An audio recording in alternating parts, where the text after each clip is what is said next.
তুমি দেখা মানে তোমাক ধেমালিহে কৰিছো নাযা বেটি তোক দুই শেয়াৰ কৰিম তোক বাছা এই কাচি দি ধানকেইটা তই নিবি বানি কেনে চাউলকেইটা মোক দিবি কাৰণ তোৰ পিছক লেগান কামত আহিব চৰে পুলি মলকেইটা এই ডাঙৰ ৰুমটো মোৰ সৰু ৰুমটো মাজুৰ আৰু পাকঘৰটো থপলা না কি ক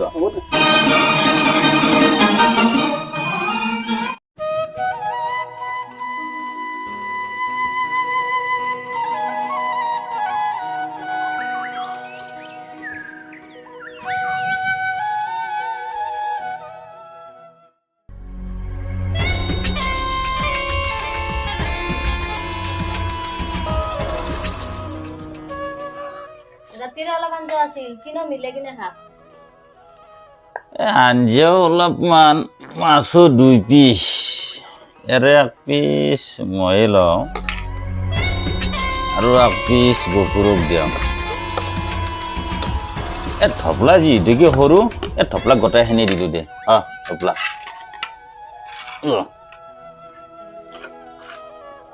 দাদা হ'ব দে মই এনে মাছ মাংস বেছি ভাল নাপাওঁ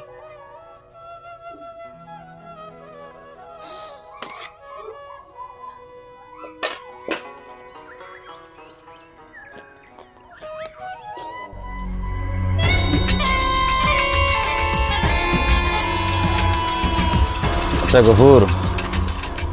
আজি গোটা কাটা মিলাই শেষে কৰি দে বেছি দেৰি কৰিব নালাগে কাৰণ ময়ো কাৰোবাক কথা দি থৈছোঁতো ধান দিম বুলি মাটিটো আছে দাদা চেষ্টা কৰি আছোঁ দে কিমান পইচা ঠপলা দেখো হ'লে নাই ভাই দেৰিয়ে হয় ঐ ঢপলা ঐ তাড়াতাড়ি হ'লে না আগে মাজু ৰখি আছে গেছিলো দাদা ঠপলা দাদাই বোলে ঘৰৰ কাম খেন্তি কৰিব আমি দিও তাড়াতাড়ি ধানখিনি কাটো চল বল বল এইফালে হাতীৰ উৎপাত বেছি বাঢ়ি গৈছে বল বল বল বল চল চল দাদা আমি আহো দে যা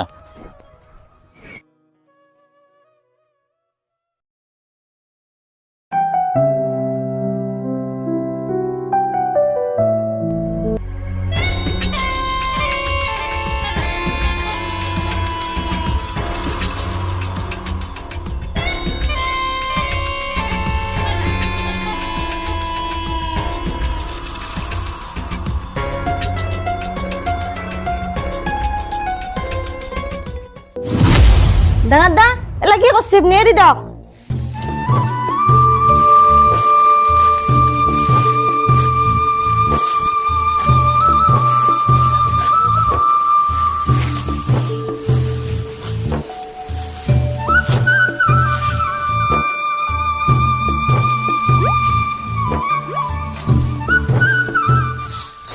ৰবলা দাদা মাথাটো তামান বিহেছে ভাই অলপ জিৰাও দে মই চায়াত মাজুদা তোৰ সদায় সদায় এইখিনি সময়তে কিনো মাথা ঘূৰাই এই 7 দিনো হ'ল তই আহি পেলাই ভালকৈ আগফালে ধানো কাটিব পৰা নাই তই ঝপলা এনেকে ক'লি মোক দাদা তই কওঁ বেয়া নাপাবি যা তই ৰেষ্ট লৈ যা যা এৰি দক মোক তুমি দেখা এৰি দক মানে তোমাক ধেমালিহে কৰিছো তুমি কি আৰু বেয়া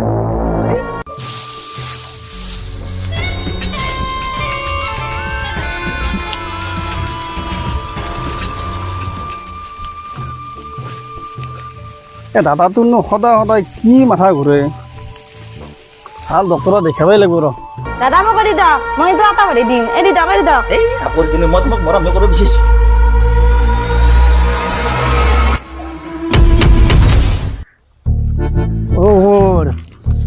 দো ভাইৰে এখানি ধান কাটোতে আক নালাগে এখানি ধান কাটি শেষ কৰিব নোৱাৰিলি দো ভাইৰে কি নাটক কৰি আছা কি করবি জাস্তে আরামটো মোর মেন বস্তু ওই গফুর ভাইরে তো কাকলাই কে মারা না যায় কিয়া দো ভাইরে অলপ মিলি দিলে কাম খেলি কৰিলো হাল্লা কৰি নাটকিবি জাস্তে মোক অলপ আৰাম কৰবা দি মোক অলপ দি সানচু চাখা ই আজি এতে পৰি আছে ই সদায় সদায় এতে পৰি ঠিক পাইছি ছায়া বেছি বেটাই ভায়েকটো আকলাই মাৰিব দিছে ই ইয়াতে ঘূমি থাকিব দিছে সদায় সদায় আহি ভায়েকটোকে তাতে আকলাই ধান কাটি আছে ভুকি থাকিব নালাগে মই আৰাম কৰিলে তহঁতৰ হিংসা লাগে নেকি আৰু ধপলাই মোক নিজে পঠাই দিছে তই আৰাম কৰিবি এ দি চা দি।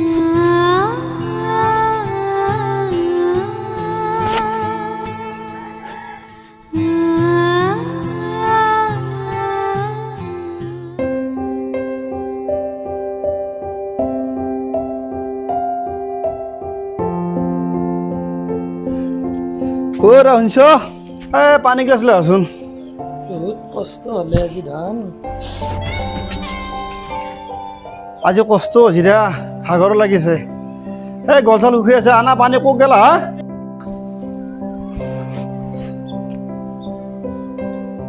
কি হ'ল তোমাৰ কি কান্দছ কি হৈছে তোমাৰ ঐ ৰা ক'বা না তুমি কি হৈছে নকয় কিয়া ডাঙৰ দা চাচোন তেওঁ কাণ দি আছে সুধি থকা একো নকয় কি বা আছে মই ক'লি এতিয়া এখন ডাঙৰ হাংগামা হৈ যাব কি ক'বা খুজিছ নক কি হৈছে তুমি ভয় কৰিব নালাগে তুমি কোৱা আজি ৰাতিপুৱাই আপোনালোক কামক যোৱাৰ পিছত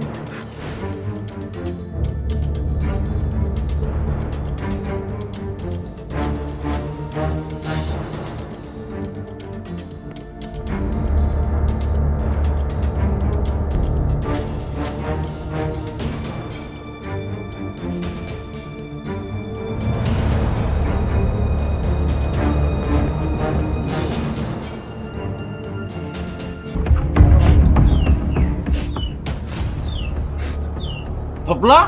এই পাগলা আছে নেকি মই লাহান কাম কৰিম হেৰা মোক বিশ্বাস কৰা মই সঁচা কথা কৈছোঁ ধপলা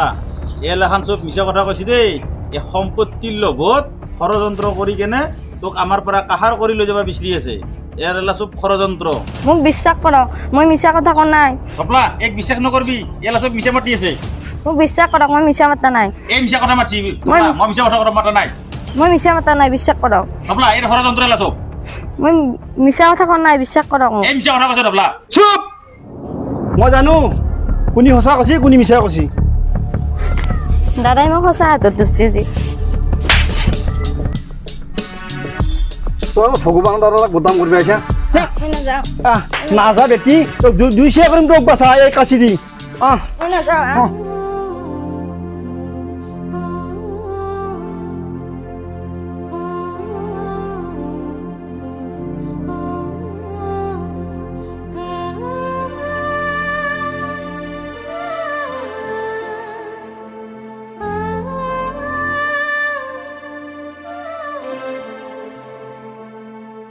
দাদা এখনিয়ে ভাল চাল ধপলাক থৈ পেলাই সম্পত্তিখিনি হাত কৰা তই ঠিকেই কৈছে গফুৰ দাদা আজিয়ে কিবা এটা কৰিব লাগিব ৰ মই ধপলাক মাতি আহিছোঁ ৰ অ ধপলা ধপলা মই কিবা এটা কাম কৰি আছিলো ৰ আজি ধান কাটিব যাব নালাগে ৰ দেউতা মোৰ বহুত দিন হ'ল দেউতাৰ সম্পত্তিখিনি আমি যি ভাগ বিতৰণ কৰিম কালি তোৰ টিটটো এনেকৈ কাজিয়া কৰি গুচি গেছি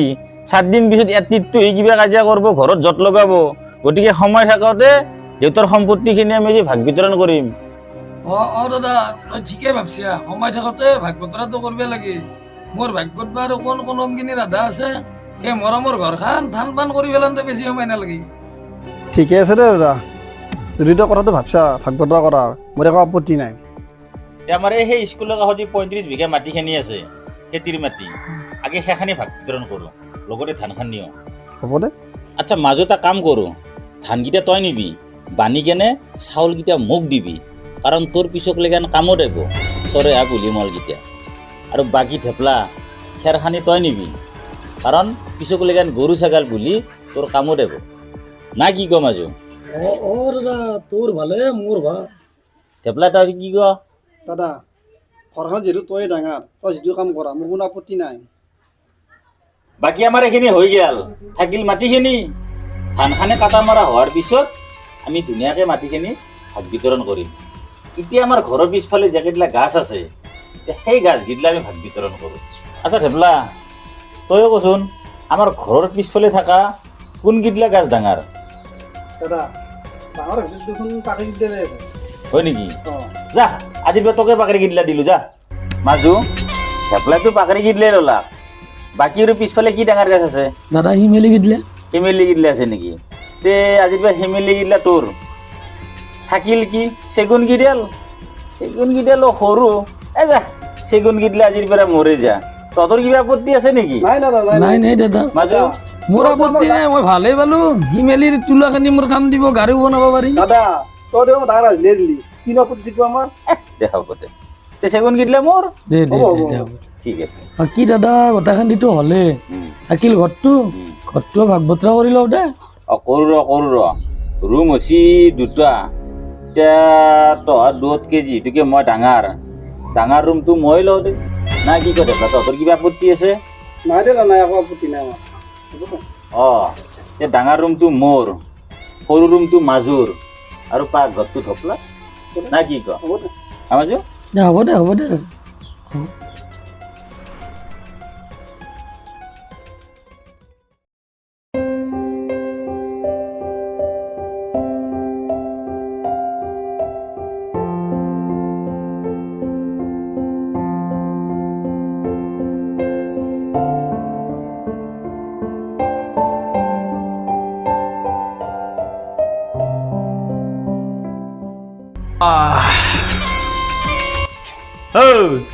কি হে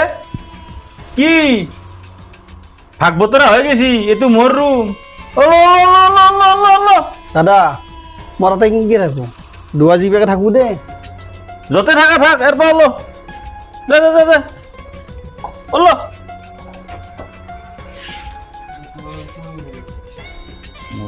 থাকবি আছি ভাগ বতৰা হৈ গেছি